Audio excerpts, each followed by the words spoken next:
that we present each individual senior to be graduated, which is our tradition here. We just want to mention that all of them have completed their high school graduation by exhibition, some actually completing their work in January, most completing it in June, and some completing it in summer school because that doesn't particularly matter with us. We have only one particular time of the year when we do our graduation. And I want you to know that each and every one of these young people are very special persons. And we want to recognize them individually, and that will take some time. So those of you who have little ones with you tonight, or elderly ones, you may need to take a brief break, and we would invite you to do that quietly between presentations. So here to begin the presentation of this year's senior class, I believe is Karen Adams.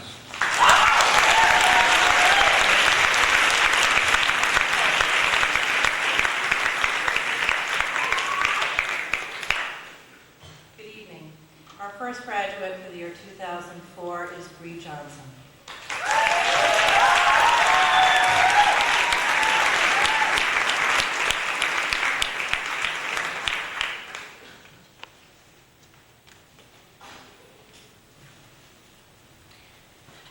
ACS gave Bree the freedom to be a self-directed learner.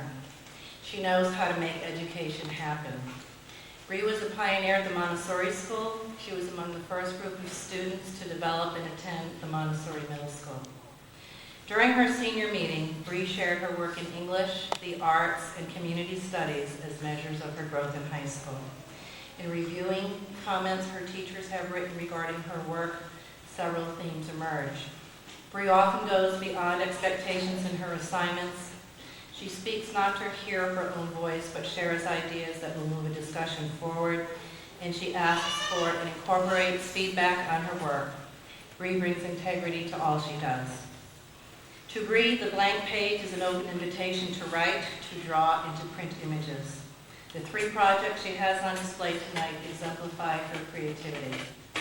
Whether using writing as a release or in response to an assignment, Bree's writing is often elegant, provocative, and always thoughtful. Last year, she assisted in editing a literary collection produced by the I Know Some Things class. Her senior project is a literary magazine with writings collected from students in our school, grades 6 through 12. The magazine will be mailed to most of your homes with our next newsletter. Bree often weaves art into her thoughts on literature. She has 2 projects on display which exemplify this integration. It has been suggested that she forward her project on the Joy Luck Club to the author Amy Tan. The photos she displayed tonight weave together photos of trees from Ithaca and trees from Bermuda laced with haikus. Chris has commented that her photography is often heartfelt, honest, and direct. Bree was chosen to attend the New York State Summer School of the Arts for this summer.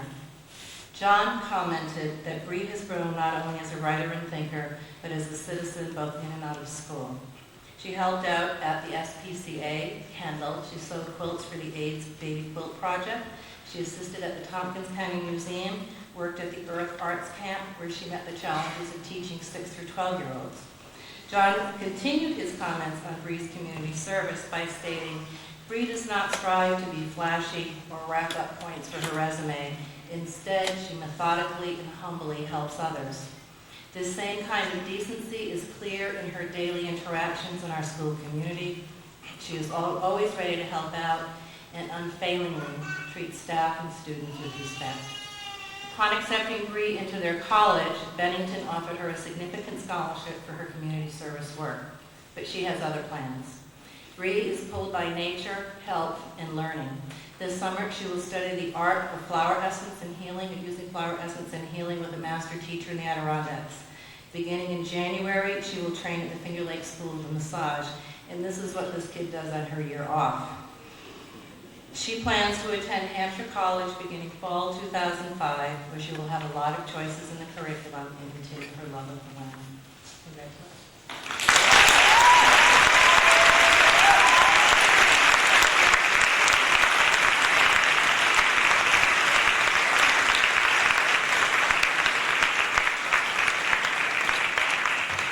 Flores.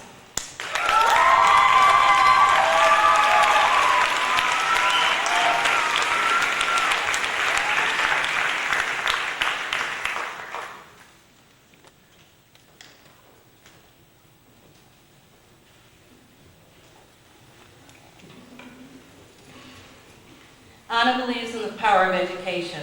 While a student at ACS, she's been both a student and a teacher. Although Anna does not enjoy the boundaries of a school program, she has thrived in many aspects of our program. She is graduating, having gone in depth in several areas, including Spanish, PE, community service, and anti-bias. As a student in Spanish, Anna studied the language all 4 years of school, which included classes at TC3 and Cornell University. This spring, she traveled with the Spanish trip to Costa Rica. Anna also loves physical activity. Being a very fast runner, she was on the Ithaca track team for 3 years. She's an award-winning Irish step dancer and worked at Cornell as an assistant dance instructor in international Latin dance. You can see how she had fun with these dance styles while celebrating her Irish and Guatemalan heritage during her dance performance.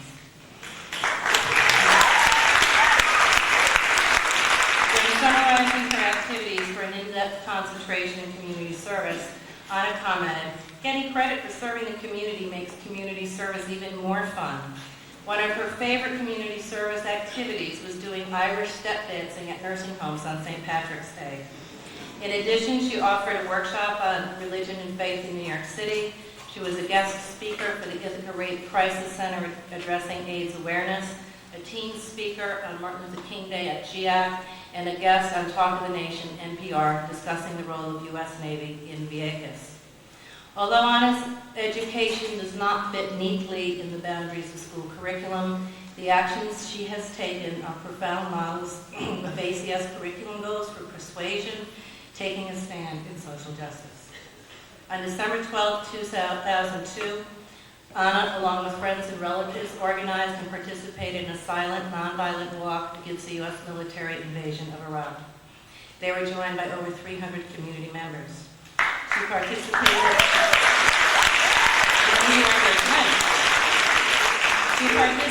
in a nonviolent protest called the Die-In in the Tompkins County Military Recruitment Center and was arrested along with 12 others for refusing to leave the building.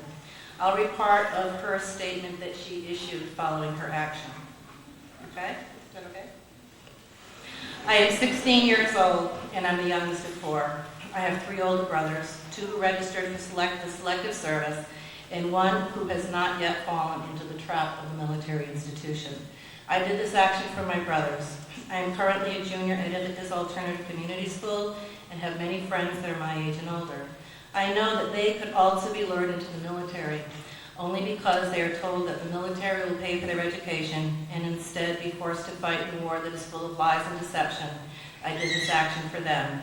I took the liberty to speak for the voiceless people of Iraq, for all the innocent men, women, children, and babies that have been killed by U.S. bombs since the Gulf War and will continue to be killed in the next war. I did this action for them.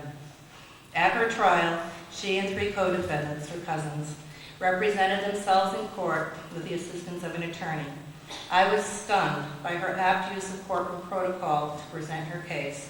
She was clear, she was tough, and she was on point as she responded to objections put off by the assistant district attorney. The case is now on appeal. More details on the case can be heard in her interviews with Amy Goodman and an October and January broadcast of Democracy Now! Anna has been honored by Tompkins County for her actions with the William De Winter Peace Award and Tompkins County Distinguished Youth Award. Anna does a lot of serious stuff, but I just have to add she's really goofy and a lot of fun too. Anna's immediate next steps are to continue the work on her case and attend dance camp this summer. She hopes to travel to Guatemala this fall on a scholarship she received from the War Resisters League, and then perhaps to art school in New York City. We can be confident that Anna will continue to teach and learn in order to make this make this world a better place for all of us to live. Congratulations.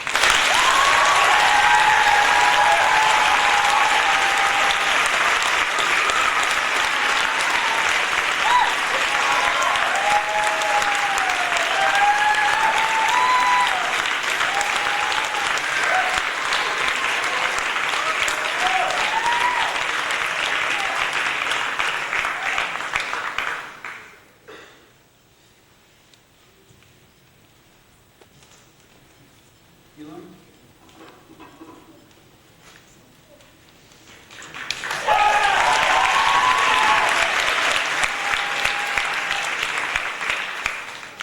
This is Eli Kabir Gold. While some spell checks seem not to recognize it as a word, the American Heritage Dictionary defines purposeful as having or manifesting purpose, determination.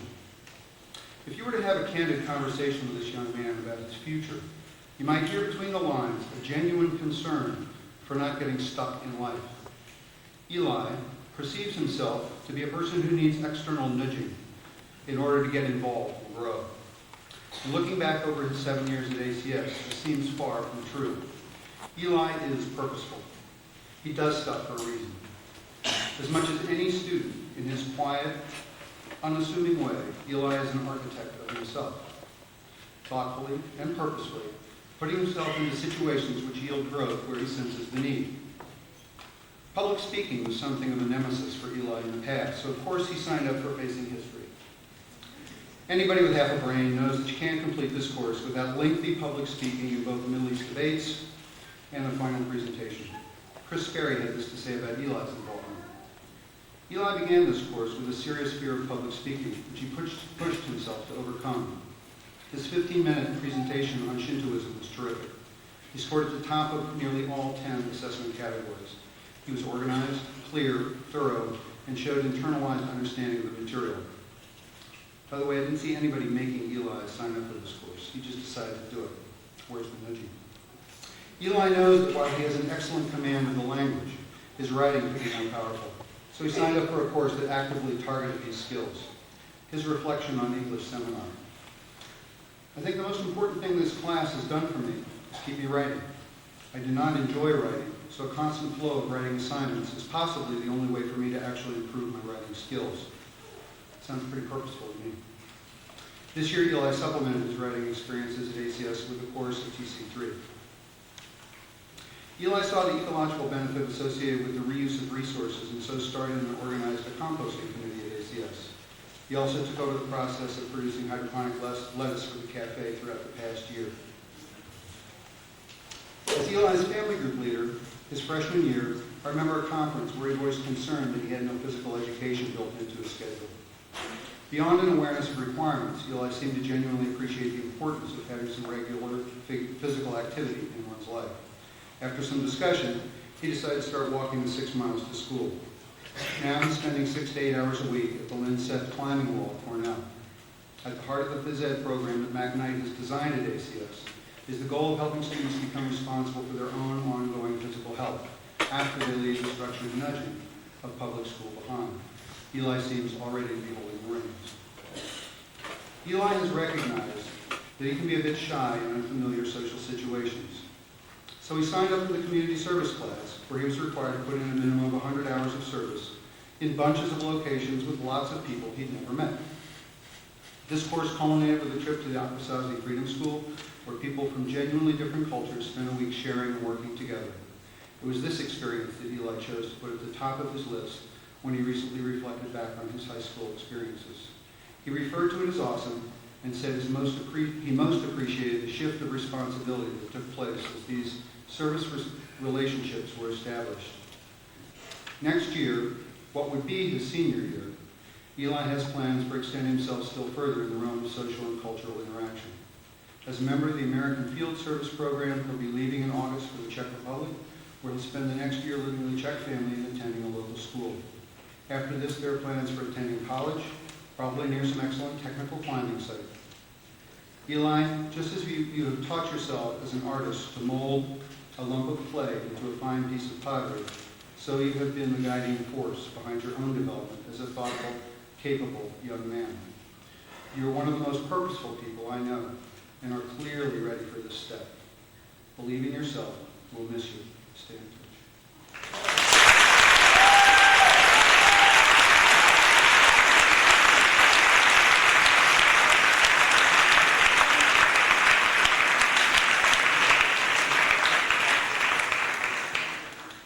I was told to mention who I am.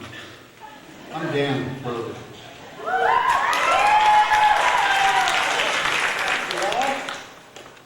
Are you all right?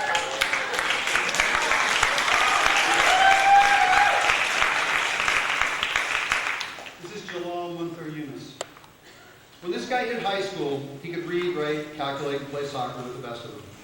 He was highly analytical, well organized. But having genuinely powerful resources is not an end in itself. Such tools can be taken for granted or put to use. They can be used productively or frivolously. And as he entered high school, I think Joel hadn't the foggiest idea of what to do with his exceptional abilities. I can still remember having Joel in classes early on where frequently some internal dialogue would be betrayed by an odd little smirk.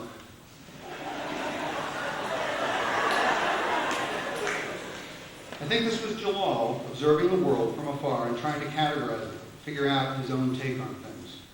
Occasionally I'd ask him to share what he was thinking, but the real dialogue invariably remained hidden. Likewise, there were many times when Joel was clearly playing the role of devil's advocate, shaking things up just to see how they sifted out. As the years have passed, Joel has added to his academic prowess. He's pushed his mathematics with courses in algebra, physics, trig, pre-calc, and a couple of years of calculus. Beyond the physics and APT, he's completed science courses in biology, chemistry, and ecology, and he's completed 5 years of French, along with a host of others. As these experiences have accumulated, an answer to the central question, what do I do with all this stuff, seems to have come clearly to the fore. You make your own decisions about what is important, and you use your skills to the best of your ability to produce something of worth. And that's what he's done. He used his soccer and organizational skills to coach a 12 to 14-year-old Ithaca Bureau soccer team, helping them build skills and come together as a group. He got involved in a senior team project that meant something to him, creating a pamphlet that compared the disequities found in the healthcare systems of Canada and the U.S. He joined the mock trial team and used his analytical skills to gradually become a real leader in the group over the last 2 years. Karen Adams described his involvement as follows. Joel, you became a leader of the team by communicating with the coaches, helping to plan events, and being prepared for each team meeting. You changed so many things about yourself, like being able to make eye contact, project your voice, coach others easily, and work with the group as a whole. He brought some of his newly refined communication skills to bear in his agenda committee work, where Dan Flurlich had this to say.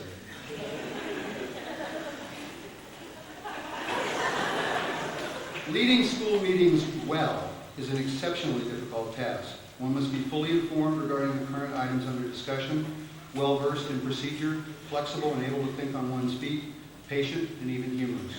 You have managed to put these skills together beautifully, Joel, and in so doing, have contributed much to your school.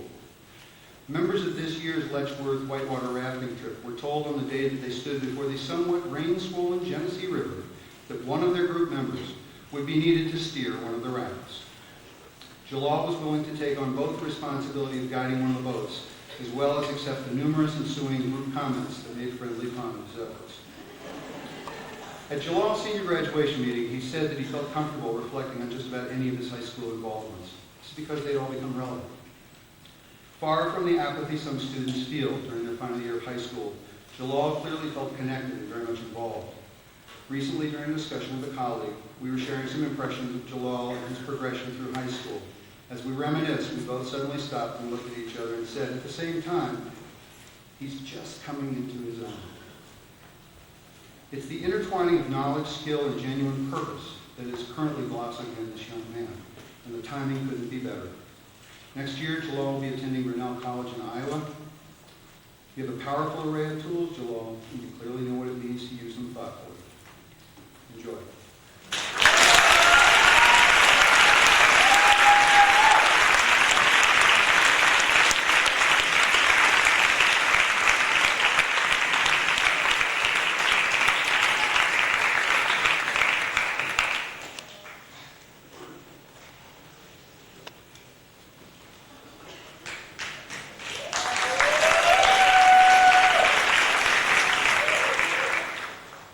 To introduce myself.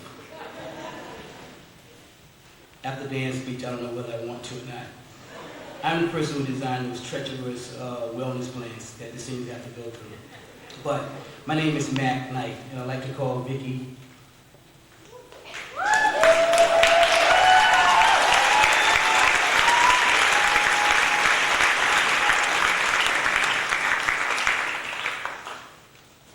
Vicki has been at ACS since grade 6.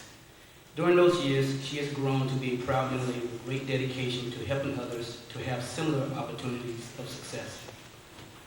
She has performed with increasing self-confidence, overcoming cultural and language differences to reach her personal and academic goals.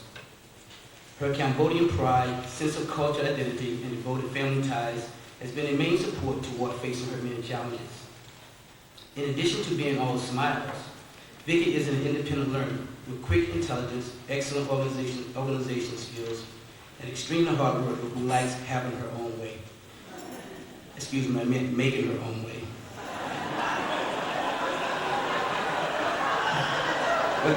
But it wasn't always easy for her. Quiet, shy, and uncomfortable in her early grades at ACS, public speaking and asking questions within large groups became a personal challenge. She slowly began seeking advice when she needed it and making every effort to act on it. As a result, Vicky quickly ventured into a wide range of interests from the classroom to the greater Ithaca community. At ACS, she was a peer mediator, helping others to resolve conflicts. She taught several volleyball projects. She was a library assistant, where she was awarded a Friend of Tompkins County Library certificate. Outside of ACS, her love for working with others continued, especially with young children. Her community service included being an elementary ESL assistant at Elder J. Martin, where she read books and helped with learning English. She was also a child care assistant at TSC Roses, also helping with reading, and a junior counselor at GIAC, where she set up activities and played games with young children. And she was an intern at the Alternative Credit Union and City Hall, while also finding time to be a waitress at Peking Restaurant.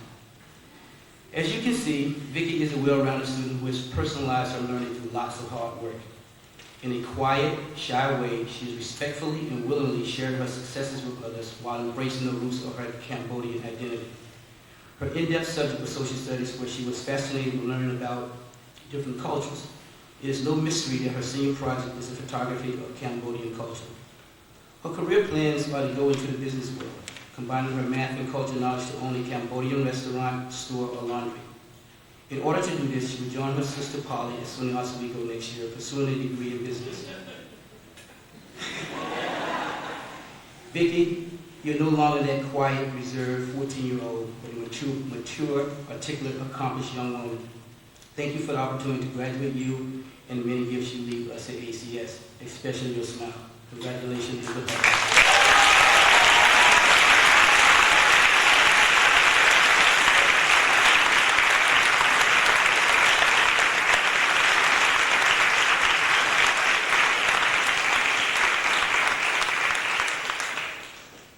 I like to call Shane Taylor.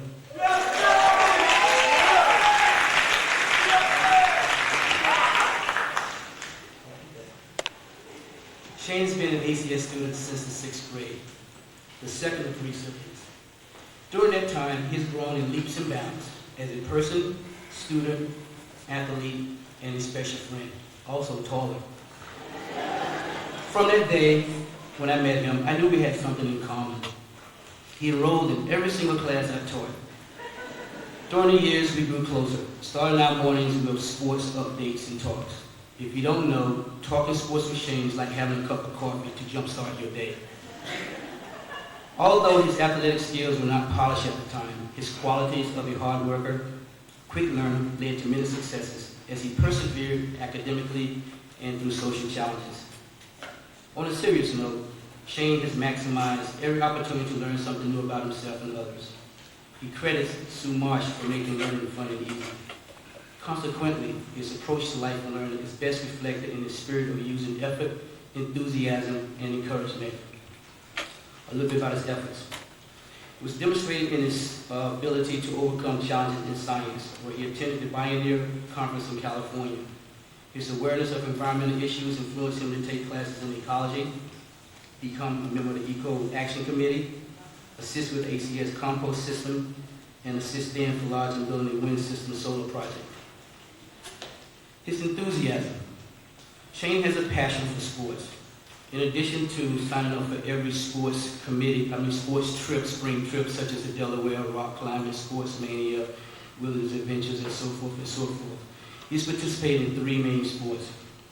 He was a 4-year tennis player where his effort progressed from being a double player to top single. He was also a 3-year volleyball player who participated in very competitive tournaments. Most importantly, was his 5 years as a basketball player, from a bench warmer on the modified B to tri-captain on the varsity. Shane has a real satisfaction in helping others. Part of his enthusiasm is sharing his talents with younger students through student-led projects, PE classes, and youth basketball leagues. His devotion to helping is further revealed as a member of the Alternative Community Court and Mediation Committee at ACS. In areas of encouragement, Shane has a genuine concern and willingness to support others less fortunate. In addition to broadening his views of issues of race, gender, and class through the Hierarchy of Oppression Committee, he has performed 2 community placements with the aging. He was inspired to do so by his grandparents, who are 96 and 93 respectively, who also have limitations physically and mentally. He performs community service at Lakeside Nursing Home and Restoration. It was here that he learned the value of time and not taking life for granted. It is no surprise that Shane's senior interdisciplinary project is a healthcare pamphlet. It provides research and practical information on the United States and Canada healthcare systems. Also, in reaching out to others, Shane went to Costa Rica this past year to gain an understanding of another culture as well as practice Spanish proficiency. His senior project is building rustic furniture from a tree, I think a table, okay, out front. Okay. His career plans are to attend Glenville College in West Virginia, home of his grandparents, who inspired him, and to pursue a teaching degree in physical education. Shane also will continue to play basketball and tennis while developing an opportunity to coach. See, I knew we had something in common. Continue leading with the heart. Best of luck. Congratulations.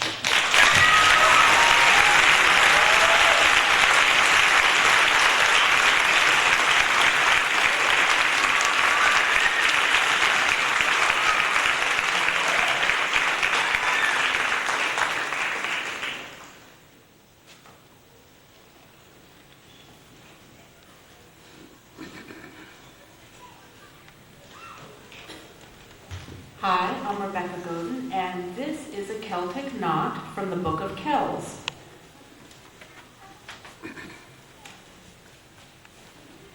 I would like to call up to the podium Daniel, Michael, Tiberius, Van de Bogart, christened years ago by Dave McGiffin, DMV.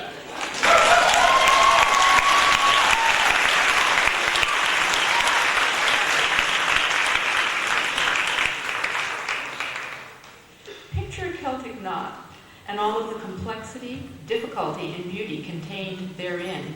Danny did, and it serves as a kind of a metaphor for his ACS journey. Gary said each stage of the process gave him difficulties to overcome. He spent weeks drawing, trying to make the loops integrate with each other, cutting the block. I commend him for not giving up, being willing to go back and start again and work it through. Danny said, it simply wasn't in my repertoire. But I persevered and eventually made it work. What is in DMV's repertoire is the spoken and written word. This independent, some would say renegade thinker, did well in independent studies. He can set and achieve his own learning goals, demonstrated a very good understanding of this Japanese political research topic, praises Karen Adams. In independent English, Danny buried me in manuscripts. Jason and Flynn, the heroes of his magnum opus, Wayward Games, should probably be, Wayward Games, yes, should probably be standing here with us. In fact, they are out in the hall right now. You can check it out in Dan's senior project. Danny had a long-standing fan base, including some staff, for his hundreds of pages of installments, some novella form, some in screenplay. Now, about language and words, Danny lusts after words. He pursues them, he tracks them down, going without food or sleep if necessary. He's constantly stopping people in the hall, excitedly sharing his latest arcane or sesquipedalian find with the fanatical abandon of a true believer in the beauty of language, be it written or spoken. In unraveling his personal knots, DMV passed through the tormented middle schooler stage to the tormentor of middle schoolers, finally becoming the mentor, guide, and student assistant of middle schoolers on a physically challenged experience, backpacking trip. Sarah Jane and Diana appreciated his help. Typical of Danny's knotted complexity is his response to the ACS democracy. Myself, I've never really felt the need to go to any of our ASM groupings. I never contribute anything positive, and most of the time I sit on my fence or I spend time trying to give the bouncers a hard time. But I was on site-based council for 2 years, and I did my best to help with budget problems, the proposals, and the errant messengers of bad news. All in all, I did my part.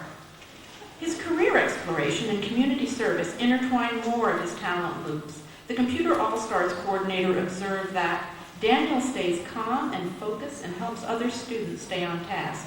Some students in this program evolve to take a leadership role. Daniel is one. And when you see the Pegasus logo on TV, that's Danny's. We will use his title graphic for years to come, praises Pegasus mentor Paul Smith.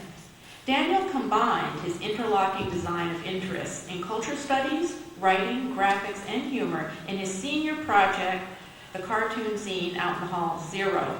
His future plans include working on his family's dairy farm, 2 years at TC3, then the Bard College Writing Program. So Daniel, tonight we say to you to follow and follow through on those complex and winding passages to your talents and to your dreams. Congratulations.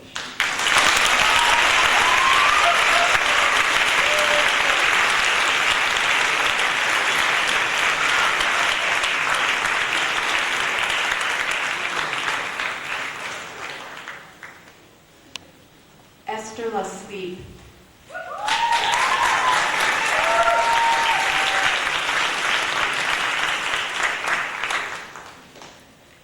Esther isn't receiving a high school diploma tonight because she already has one, earned last year from her high school in Budapest, Hungary, or Budapest, as I'm sorry. What Esther is receiving tonight is an honorary ACS diploma, and Esther, we do honor and treasure you. You brought so much to us precisely because you wanted to take so much back with you. You wanted to travel, challenge yourself academically, explore diverse American cultures, and to master English. You accomplished all of that. Esther applied and wrote essays to win a place in the Academic Year in America program. Her brother Gabor had also been in the program in Atlanta. Sage Clemento's family were Esther's hosts, and they took her to California, Boston, New York, but most importantly, to Atlanta for an emotional reunion with her brother's host family. Esther wrote a humorous essay about earlier high school German trip. Her adventures in Amsterdam, Denmark, Switzerland, Germany, the Czech Republic. Well, you get the picture. Esther is a multilingual citizen of the world. The connections between cultures and the oneness of humanity are recurring themes in her writing and conversations. Esther wrote poetry about her homeland and made profound connections between the Hungarian struggles with oppression and Native Americans losing their culture. The Akwesasne Mohawk service trip was wonderful and intense for Esther, deepening friendships and insight. She wrote, "As a cultural experience, I was glad to see the Freedom School. It's like a little jewelry box at the middle of the big wide world. They're trying so hard to keep their culture and their language." Esther's other community service drew on her artistic skills. Esther was an incredible joy to have in class. She was able to manipulate any medium and use it as a professional, said Gary. So Esther helped with community murals on the side of the PNC and worked with prisoners through the Alternatives Library to create postcards from their artwork. In banned books, Esther wrote, "I can read poems and novels in English now. That is really a special feeling, and this class inspired me to apply to a school in Hungary where I can learn more about English language, grammar, and literature. That school, outside of Budapest, is the Kodományi János College of Journalism." Esther also applied to the International Communication School and will choose her school this summer. Her senior project website reflects her future plans and will, luckily, let us all stay in touch. Esther foresees a career combining her interests in travel, writing, art, and photography, either teaching or perhaps photojournalism. Esther, we will miss you so much, but we know that you, the queen of connections, will keep your connections with us. Congratulations and best wishes.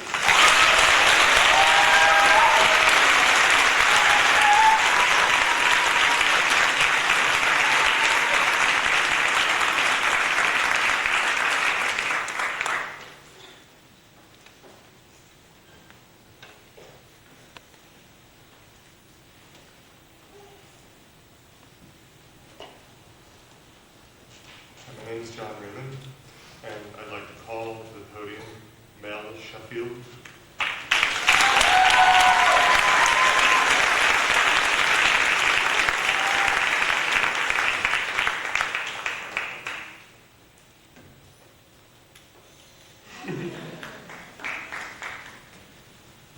I feel in myself now a faint, a dreadful stirring of what so overwhelmingly stirred in me then.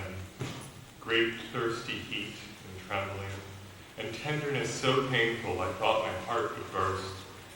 But out of this astounding, intolerable pain came joy. These are James Baldwin's words. They come from a novel both Mel and I deeply value, Giovanni's Room. Baldwin speaks of romantic love here, but these words of yearning equally describe Mel's approach to so many things: photography and video, writing and friendship, life. In fathoming her own suffering and blessedness, she discerns the pain and passions of others.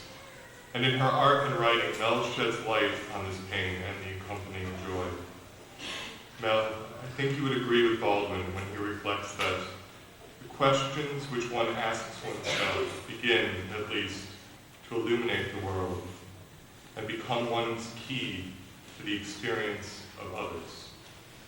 I've had the honor to witness Mel engage in this questioning. She does not shirk from the hard questions, especially about herself. Her short stories, which she reworks and reworks and reworks, reflect this universal struggle to find out what it means to lead a good life. She examines identity, sexuality, love, loyalty, and especially this year, friendship and loss. More than once I have turned to Mel for advice on how to approach a sensitive subject with a student or a whole class. I'm going to miss that now. The same sensitivity can be seen in her videos, and I hope you got to check out her senior video out. There's no audio, it's a problem because it's poetry, but whatever. But this sensitivity is also seen in her desire to connect, whether through her hours of work on costumes for middle school plays, her commitment to the Ithaca Breast Cancer Alliance, looking out for a friend in the hallways, or her effort during projects to infuse a love of self-exploration and poetry into a gaggle of middle schoolers. All real, all personal for her. Indeed, when classes did not feel real to Mel, or when she was attending to a friend in pain, she did not always find it easy to turn in her next homework assignment.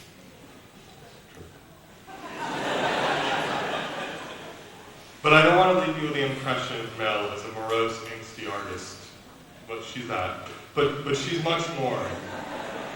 Perhaps one of my favorite parts of school is seeing Mel when she's up. When she's refined a sentence just right, when she's made a friend grin, when she's heard Rufus Wainwright croon or Placebo, a band she and Wayne introduced me to sing about, well, I can't actually say any of their lyrics on stage here, but let it suffice to say that Mel is beautiful, shimmering when she's up, and just plain real when she's down. No. And at all times, she's a reflective soul, a writer, a witness to our struggles.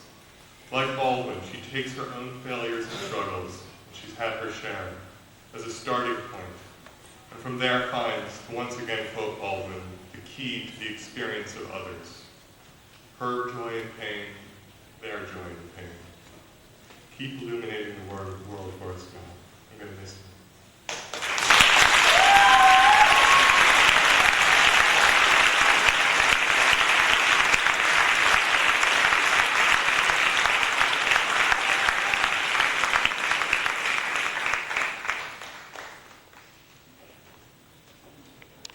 Dan stole this technique, but I just have to do it since I'm up here and I got the speech in front of me. The American Heritage Dictionary defines the word verb as follows: energy and enthusiasm in the expression of ideas, and especially in artistic performance or composition. Number 2, vitality, liveliness, and the archaic definition, aptitude, talent. With that in mind, I would like to introduce to you Verb incarnate Maggie Block.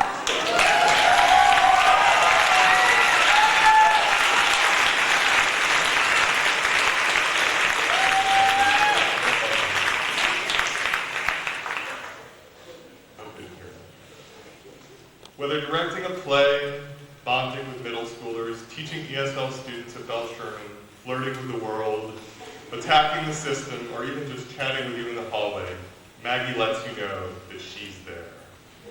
Her energy and optimism are contagious, even for those who whine about her exhortations for us here. Even for those who whine about her exhortations for us here at ACS to live up to our ideals, to take responsibility for our own learning and the health of our community.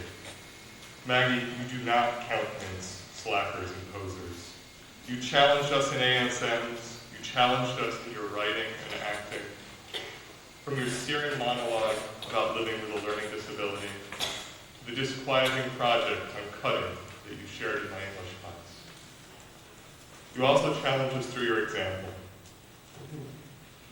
It's just over. As part of the community service class, you showed up for virtually every undertaking, from screaming and playing with little children in Margie B. Miller's Head Start class, to serving as a spokesperson for our hunger awareness vigil. You so endeared yourself to the children at the Akwesasne Freedom School that they begged you to come over for play dates. They became your friends in less than a day. But that's who you are. You connect with people through your joy, your honesty, your verve. But verve ain't cheap. Maggie, you've maintained your enthusiasm in the face of obstacles that could have left you enervated, spent. Academically, you've worked twice, 3 times, sometimes 10 times as hard as those around you to compensate for real learning disabilities. I use the word disabilities purposely here. Your dyslexia did not constitute a unique approach to learning, but rather a real, in-your-face roadblock. You could have given up. Instead, you worked and worked and worked, enduring all the indignities you so movingly wove into your monologue. What happened?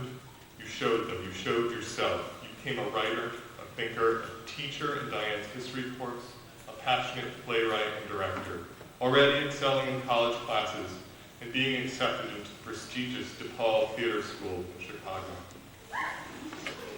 But your exuberance also raised a social barricade at times. You care so deeply, speak so vociferously, bond so intensely, that sometimes others turned away, perhaps discerning their own inadequacies, their own lack of ardor. This may have hurt at times, but you did not let such naysayers quell your spirit.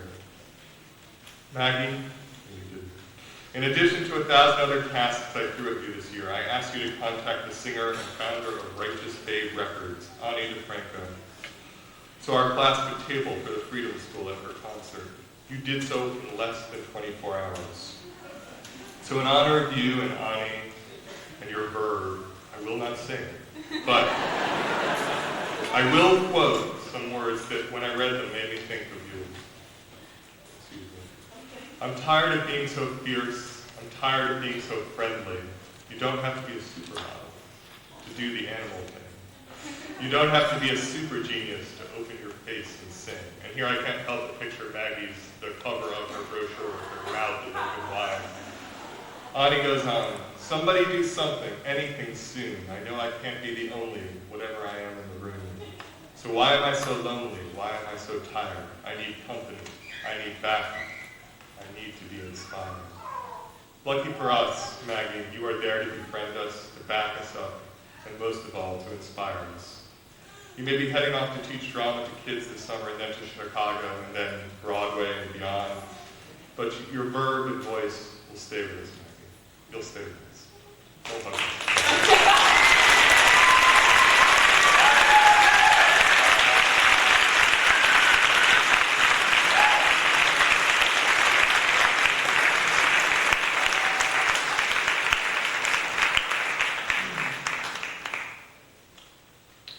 I'd like to call to the podium Nina Sorrell.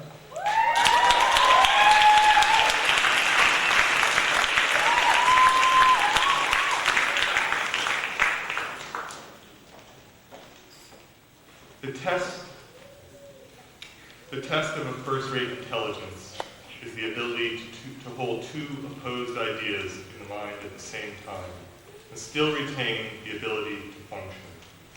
One should, for example, be able to see that things are hopeless and yet be determined to make them otherwise. So reflected F. Scott Fitzgerald, Nina's favorite writer. And this notion sums up much of what Nina is about. One sees this in her writing, her politics, and even her laid-back demeanor. Her approach to service reflects this duality too. She has been in the community service class for 2 years, and as her friend Amelia Flamenco noted, she's over there, she finds hope and optimism even when facing such challenges as the entrenched injustice of the prison system, the assault on native cultures, and the disregard for children caught in poverty. All issues she has worked on, all issues she cares about deeply. Like Fitzgerald, she knows things are, when seen from afar, irreparable, hopeless. But Nina moves in closer, close enough to find the determination to act and change the situation, one person at a time. How does she do this? Here are some examples. Corresponding with prisoners, especially one Jewish inmate who confides him. Licking envelopes and answering phone calls for the Ithaca Breast Cancer Alliance. Reading calmly to a little kid who has, up to that point in the day, only heard the din and disquiet of his life. And then there is her commitment to the Aquasasmi Freedom School. As I said, she's gone to the reservation twice, and I'm assuming that you'll be back to chaperone next year.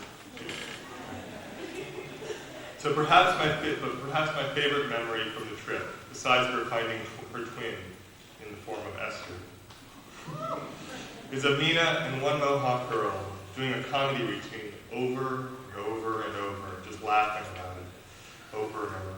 And so Nina acts and slowly, solidly changes the world. Her knitting, which you saw in her senior project on her beloved sister Lucy, mirrors this process, each stitch, each strand, eventually coming together into a unique pattern.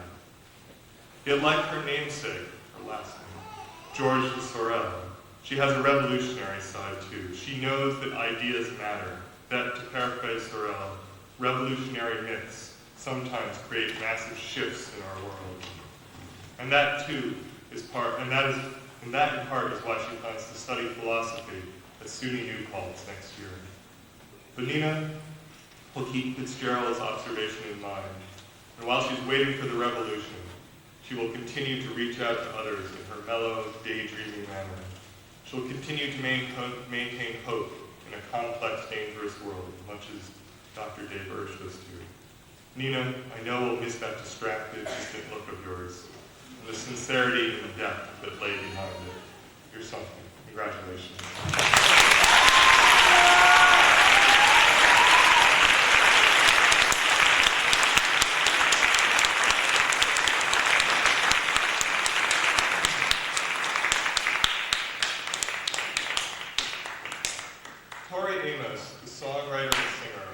Once noted that some of the most wonderful people are the ones who don't fit into boxes. Well, I would like to call to the podium a young woman who is certainly one of those wonderful and unclassifiable people, Savannah Sawyer.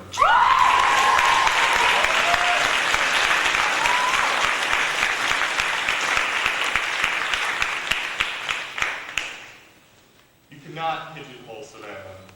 She's a scholar and a hardcore rocker, a poet and a relentless debater, a sweet singer and a writer of macabre tales, a lover of mathematics and a wordsmith, an activist and a thinker. She's Savannah. But the intrepid, creative, outspoken young woman you heard sing here tonight in front of hundreds of people did not simply arise from nowhere. Savannah has had her battles, not so much in the classroom as in her heart and her mind. Finding the courage to stand in front of others and share her ideas, her words, her beliefs at one point seemed impossible to Savannah. She knew herself, she knew her fears, and she made a conscious decision to confront them. She confronted them in facing history as the King of Jordan in the Middle East debates, as an assistant to Maggie Goldsmith for the middle school plays, as a key member of the mock trial team, as an intern at WICD, and as we witnessed here tonight, as a musician, a songstress. But it wasn't only stage fright that held Savannah back. There was also a loss of the alchemy and joy of creation that she'd had as a kid, when she would sit in the bathtub with a pad of paper and weave tales. She'd say stuff at senior meetings and it shows up in work. Life in and out of school had become more complex, darker, and in her own words, she had escaped from who she truly was. In short, she was afraid.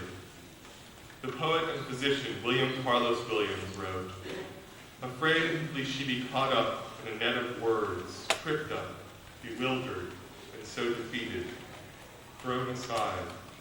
A human hesitates to write down her innermost convictions." So it was for Savannah for a time. To write, to truly write, is to expose oneself, to share one's raw fears. Savannah discerned this, and yet took this challenge, risked bewilderment and defeat. Her songs reflect this, from the politically charged, not enough, to the intimacy of echo and silence, which you heard here tonight. And you should really buy the CD, and I think there are t-shirts coming out soon. I'm just making it. You really should, and I'm not getting a cut for this, so thank you. Okay. Savannah's prose and poetry also reflect this determination to confront fear. Whether she's exploring guilt and death in a Gothic tale, or writing with precision and honesty about choices and loyalties in her own life. Tori Amos said it, "You're one of the wonderful ones, an original. As you head off to, how do you say the name of your college? Worcester. Next year, I never know. We'll be thinking of you. Fearless, wonderful Savannah." Congratulations.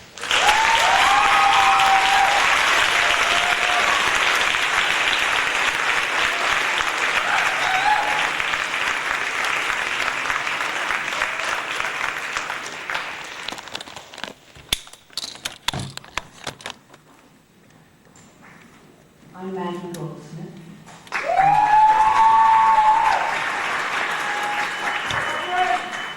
I'd like Jeffrey B. Miller.